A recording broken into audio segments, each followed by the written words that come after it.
Hello guys, আসসালামু আলাইকুম রহমতুল্লাহি ওয়া বারাকাতুহু। এখন আমি দেখাবো আমার বাড়ির আশেপাশে আমরা যেসব জিনিস চাষ করি তা আপনাদেরকে এখন আমি এই ভিডিওতে তুলে ধরবো।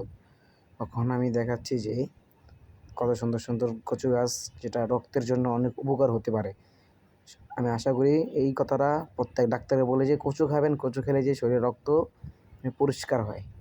এখন দেখাবো আমি আজকে বাজার থেকে যেসব গাছ কিনে আনছি সেই গাছ আমি এই জায়গায় লাগাইছি। দেখেন, টমেটো, বেগুন।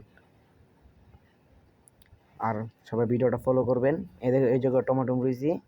ওই যে দুন্দুল কেটা চিনেন? দুন্দুল তো আশা করি সবাই চিনেন, তা আমি আবার দেখাচ্ছি। দেখেন দুন্দুল কত বড় বড়, পুরো গাছ ভর্তি দুন্দুল। আর আপনার ওই যে সিম গাছ, যে সিম গাছ দেখেন, এই সিম গাছটা মনে করেন আপনার প্রত্যেক সিজনে, আমরা সব সময় সব সিজনে আমরা ফল লাগাই। আর আমরা সব টাটকা একটা সিম খাই। আর এই জায়গায় আমি কুয়াইছিলাম আজকে অনেক ক্লান্ত হয়ে গেছি। এই জায়গায় খুবই আপনার মনে করেন লাল শাক, ডাঁটা শাক, মূলার শাক, পরে আপনার ধনিয়া পাতা, তারপর আপনার শসা, কিনাদে রয়েছে শসা। এসব জায়গায় এসব চাষ করি। আর সবাই দেখবেন, সবাই বলবেন এই জায়গাটা কেমন হয়েছে, এই জায়গায় চাষ করলে কি উপযোগী। ওখানে আমি দেখাবো যে আমার বাড়ির এখানে একটি বড়ি গাছ, দেখবেন কত যে বড়ি ধরছে। এই যে দেখাচ্ছে, আর আমি জুম করে দেখাই।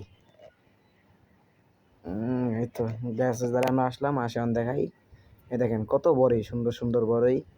আর বড়ি এখন হয়নি ফুল, আপনার বড়ি ধরবে কয়েকদিনের ভিতরে, আর পুরো গাছ ভর্তি। আর ভিডিওটা পছন্দ হলে সবাই শেয়ার করবেন।